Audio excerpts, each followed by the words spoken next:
正道的题目是与复活的主相连结。我们请牧师。好，我们一起低头祷告。天父，我们感谢你，在今天复活期的第一主日，我们有机会再跟复活的主相遇，求主的灵引导我们进入真理。奉基督耶稣的名祈祷，阿们。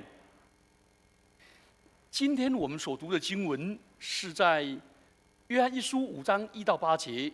这段经文其实是耶稣临别赠言的一部分。如果要了解这个比喻，我们就要回到耶稣当时为什么讲这个比喻。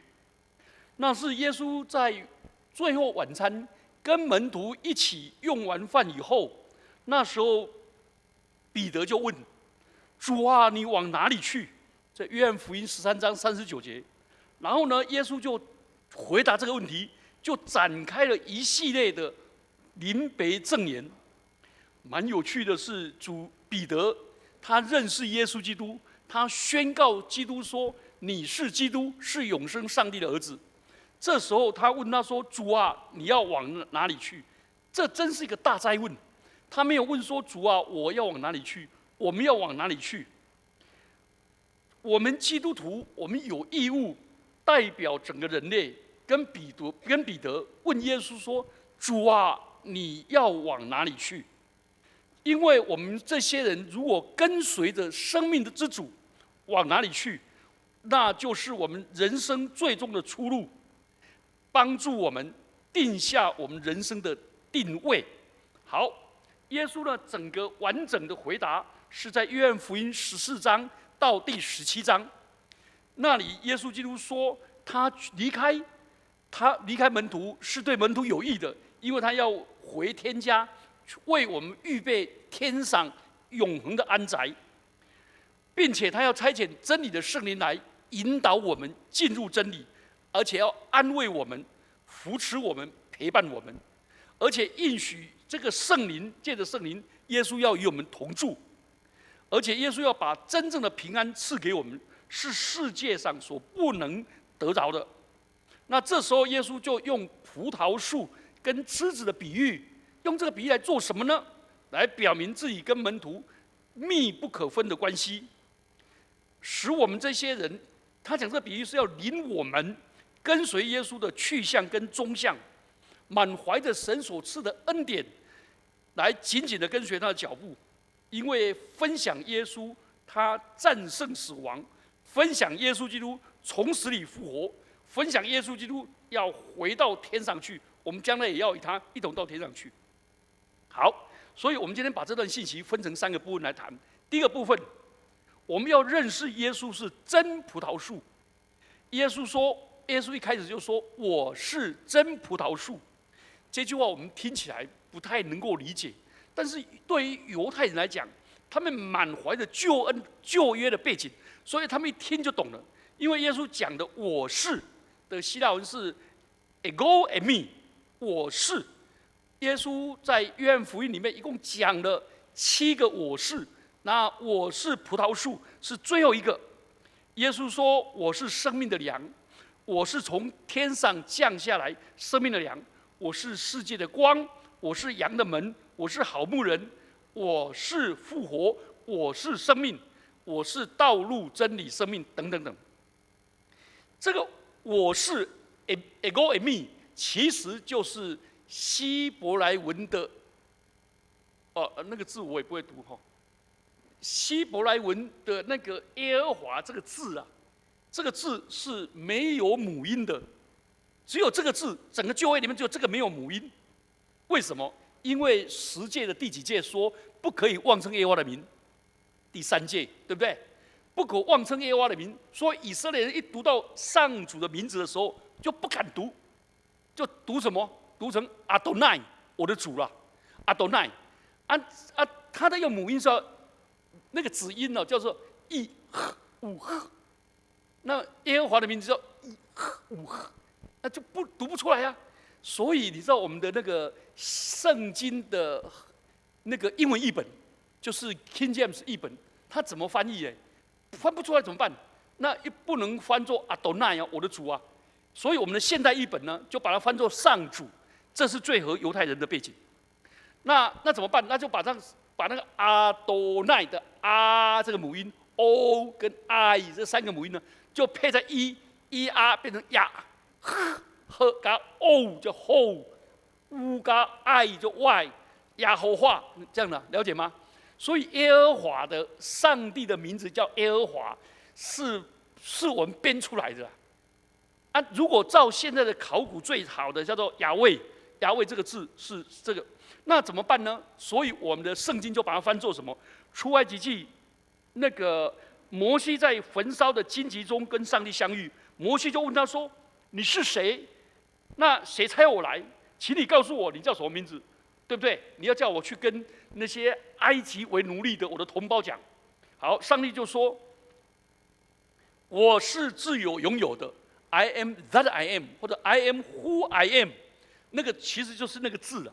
那个字的翻译呢，在哲学里面把它翻作 being， 大写的 being， 就是 being 就是成为，意思就是说我是使万物生成变化的主，我是万物的，大概白一点就是我是万物的创造主、管理主、审判主，就好像保罗所说的，万有都本于他，依靠他，归于他。换句话说，耶稣说我是的意思就是我是自有永有的上帝，从天上来到人间，而且我就是上帝。这就刚好配合什么？约翰福音里面说，第1章第1节，太初有道，道与上帝同在，道就是上帝。所以耶稣很清楚说，我是上主，我来到人间，我是生命的主，我是创造主，我是管理主。这个意思。那耶稣说了以后，然后耶稣说我是真葡萄树。那为什么要强调真呢？难道有假葡萄树吗？这个真是代表唯一的、绝对的，因为耶稣当时的时代有许多人自称是弥赛亚，他会带来救恩。那耶稣跟这些人完全不一样，耶稣基督是父怀里的独生子，他来到我们人间是道成肉身，充充满满的有恩典有真理，而且耶稣是完全遵行上帝的旨意，而且活出上帝的旨意，还行出上帝的旨意，并且把自己成为上帝的羔羊。来，一个宣扬上帝旨意、活出上帝的旨意、遵行上帝的旨意的人，这个人在旧约叫什么？叫做先知，对不对？好，耶稣一出来说他是上帝的羔羊。一个人被当作羔羊献祭，这个叫什么？叫做祭品，或者叫祭物。耶稣基督也是祭司，并且本身也是祭品。好，耶稣又从死里复活，他是君王。旧约里面说到弥赛亚受膏者有哪3种人？先知、祭司、君王。所以耶稣呢，他说我是真葡萄树，就是表示耶稣是真正上帝的先知，上帝的祭司，为我们的罪而死，并且从死里复活，他是君王。所以耶稣说我是真葡萄树，就背后的意义，就把他自己的身份彰显出来。所以第3个部分，耶稣说我是真葡萄树，那个葡萄树在旧约里面，上帝拣选以色列人做葡萄树，就是要上帝要使以色列人成为上帝施恩的工具。现在的话叫什么？叫管家，叫 CEO。请问 CEO 在公司里面，他的目的是什么？创造利润，还要照顾所有的员工，并且还要帮助所有使用我这个产品的所有产品的怎么样？这一些客户都得到益处，我的员工得到益处，最后我的老板呢，董事会、董事长，所有投资大众都要得到益处，而不是只有自肥，公司亏本。然后呢，那个民众吃我的产品，每一个人都得了病，然后我自己自肥，这不对的。所以以色列人，上帝本身要他们成为一个葡萄园，流出汁液来，使万民因他蒙福。结果他们违背上帝旨意，令上帝失望，成为不结果子的那个假葡萄树。所以耶稣来了，他顺服上帝的旨意，成为上帝救恩里面那个结果子累累的真葡萄树，使我们得到生命，并且得的更丰盛。好，总而言之，耶稣基督在这里介绍，要我们信的是谁？他是我是，他是上帝道成肉身在我们当中，他是先知、祭司、君王，他也是结果子累累的，他的死成为我们所有人得到蒙福。耶稣说我是真葡萄树的意思就是我们要信耶稣做我们的救主和我们生命的主人。好，这是第一方面。第二方面呢，耶稣要我们结出果子来。那结出果子，他就提到我们生命的两个方向、两个面向。怎么结果子呢？第一种，他说我天父，我父是栽培的人，凡属我不结果子的，他就剪去；凡结果子的，他就修理干净。他开始把天父比喻作园丁，园丁是葡萄园的栽种者、种植者、栽培者、管理者。他透过修剪跟清理来照顾整个葡萄园。好，耶稣讲的这个比喻所有人都听懂，因为他们生长在葡萄园。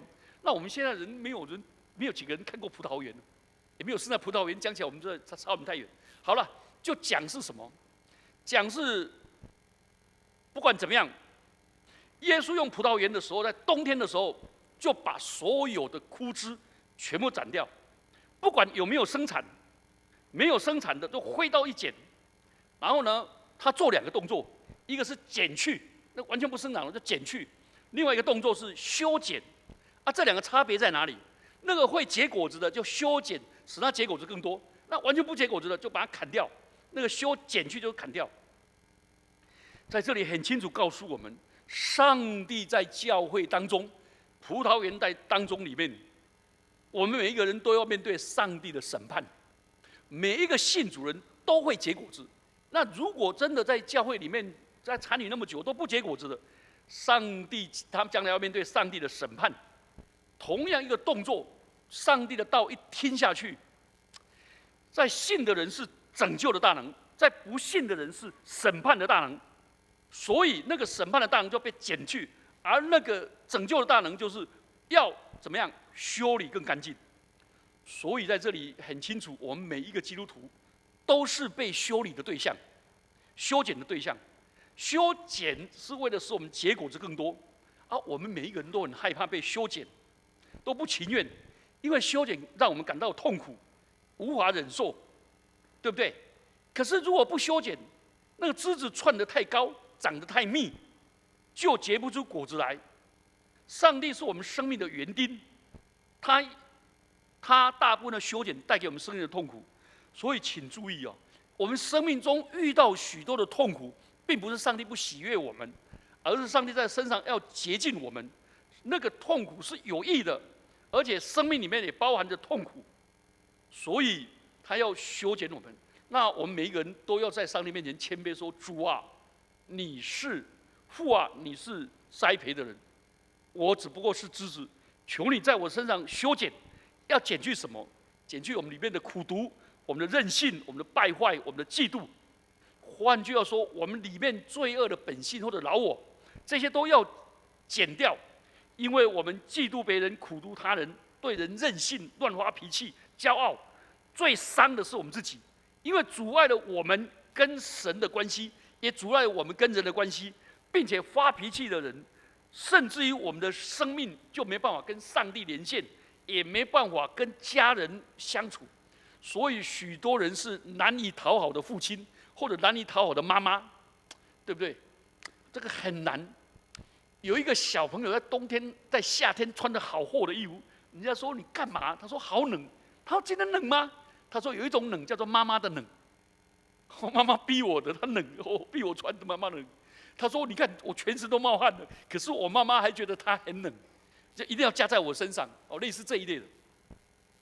求主帮助我们，我们基督徒信主以后，要不断的认罪悔改、道歉和解。换句话说，有没有人一结婚以后，从此以后他的人生夫妻就彼此相爱，生了儿女以后跟儿女都不会吵架？有没有这么美的？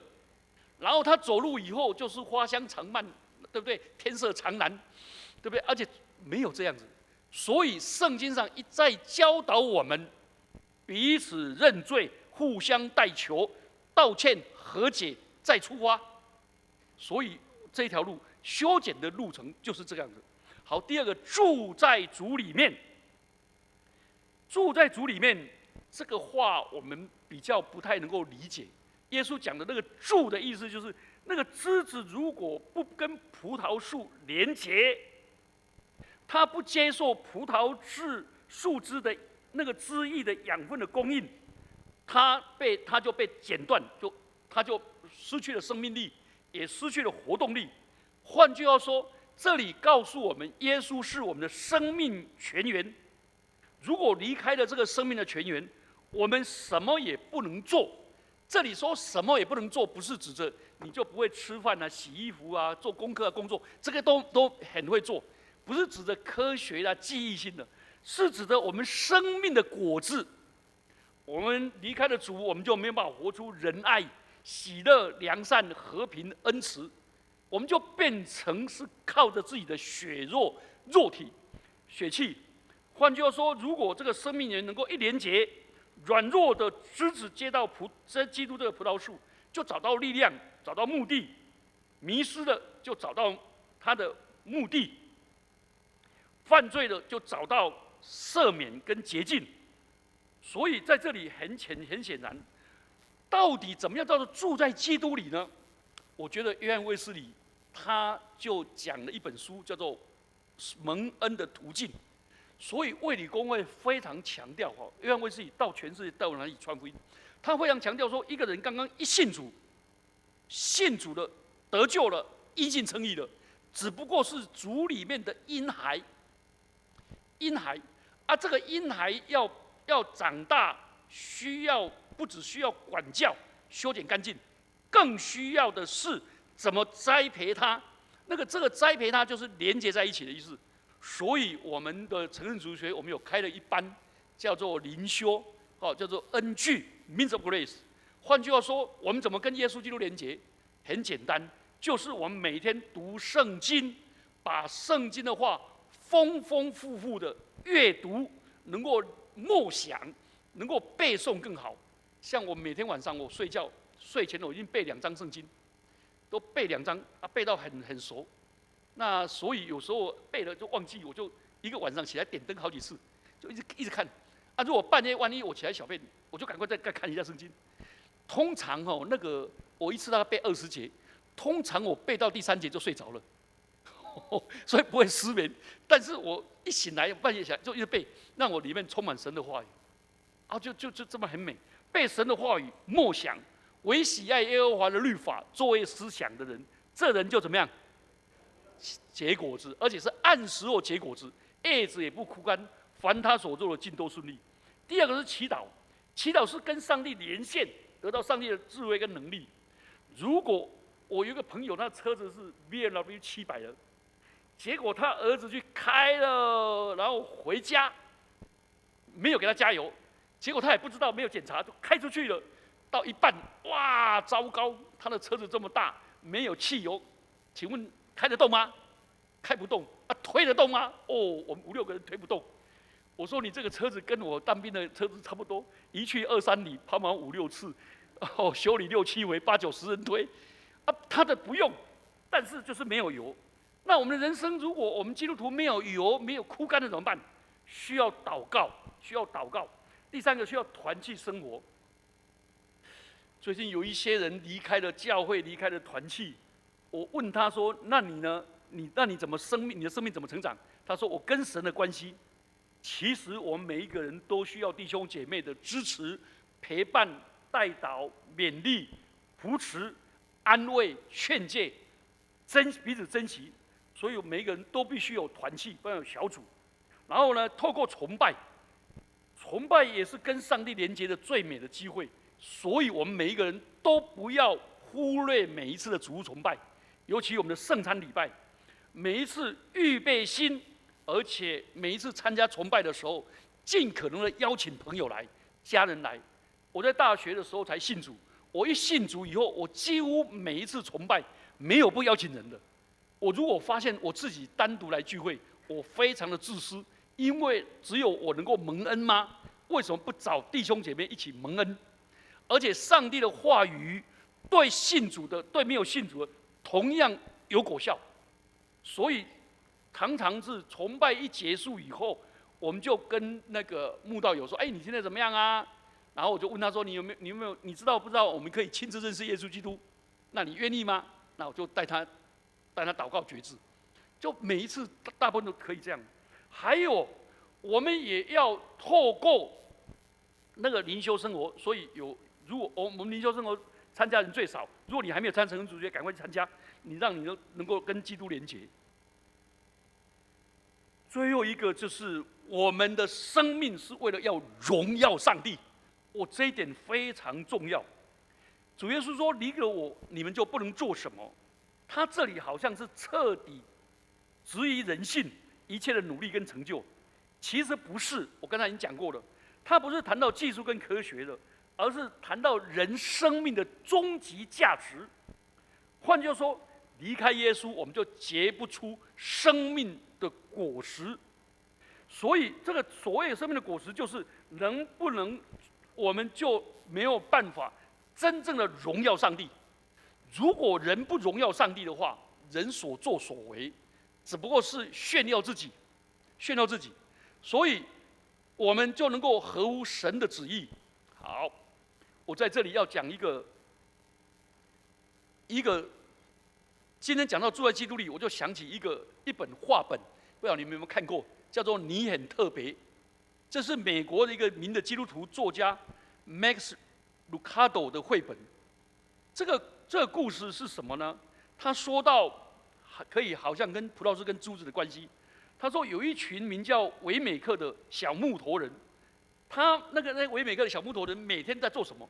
专门给他贴标签，就给他贴金星或者贴灰点，那些漂亮的、那些颜值好的、有才干的木头人，就给他贴金星。那些不怎么能干的，或者褪色的，就贴上丑陋的灰点。其中有一个木头人叫胖哥，他每天都被贴了一堆的污点。其实我们每一个人都活在金星跟灰点的标签下。我们因为人的掌声、镁光灯，而我们就好高兴，我们就觉得我们身上贴满了金星。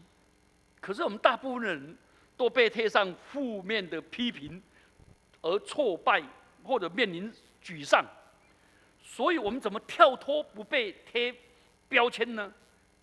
关键就是故事中的卢西亚所说的，他说：“我每天都去见伊莱，就是说我每天都要去见那一位创造生命的主，我跟他连结。所以胖哥呢就来到那个创造主的面前，创造主说：我不在乎谁给你星星或点点，你也不应该在乎。他们跟你们一样，都是维美克人，他们怎么想你并不重要，重要的是我怎么想。我觉得你很特别。然后这个胖哥就很笑了，我很特别，你有没有搞错啊？我走不快呀，我跳不高啊，而且我的身上一直拉惨啊，一直落漆啊。哎呦，你为什么在乎我？创造主就把手放在胖哥的这个小木头的肩膀上，缓缓地说：“因为你属我，所以我在乎你，而且我天天都盼望你来。”胖哥说：“我来，我这个人整天被人家贴的贴纸贴到全身都灰点，我自己都摘不下，我来看你不会很丢脸吗？”创造主温柔说：“因为他们决定把我的想法看得比别人的想法更重要。当你自己一直在乎别人贴在你身上的时候，那个贴纸才贴得住啊。所以当你在乎贴纸，贴纸就连了。你不在乎它，你越相信我对你的爱，你越不在乎他们所贴的标志。所以现在从今天开始，你每天都来见我，让我提醒你我有多爱你。”好，这个故事一结束的时候，那个胖哥走出门的时候，创造主对他说：“记得哦，你很特别哦，因为我创造你，我特别的爱你，我从不失误的哦，我无条件的爱你，接纳你，喜悦你，看重你，这就是我。你记得哦，你只要来到我的面前，你就得到安慰，得到珍惜，得到肯定，得到无条件的接纳。哦，他现在说，哎，他就一走出去的时候呢，他想，哎，这话是真的哦。当他越相信的时候，他说，你就每天把我的话藏在你心里。结果他一出去的时候，结果发现怎么样？他身上那些标签一个一个都脱落了、失落了，都掉下去了。而他身上那些漏漆的那个漆，也慢慢就恢复了新的了。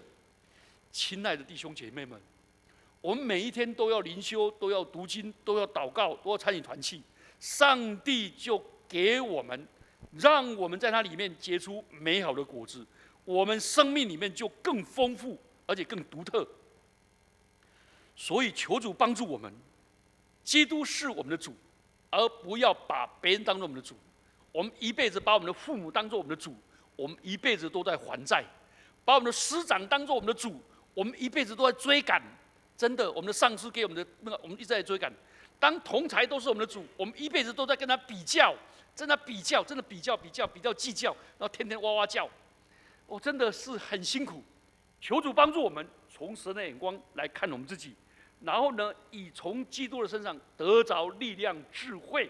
所以，我们生命里面两个角，一个角是不断的被修剪，不断的去道歉、认罪、和好，再出发；一个是得着生命力，得着滋润的力量，让我们活得更丰盛。我们一起来低头祷告。天父，我们感谢你，因为你是栽培我们的人，你愿你的利剪天天在我们身上修剪我们，使我们不断的认罪、更新而变化。主耶稣啊，我们也感谢你，你是我们的葡萄树，我们只是枝子，让我们天天的跟随你，你是我们的主，让你的话住在我们里面，让我们天天的向你祷告。主圣灵啊，你住在我们里面，让我们天天从你得能力、得智慧，并且跟随基督的脚中行。主，让我们这些人活出你的荣美，因为你是我们的生命，我们的主。奉基督耶稣的名祈祷，阿们。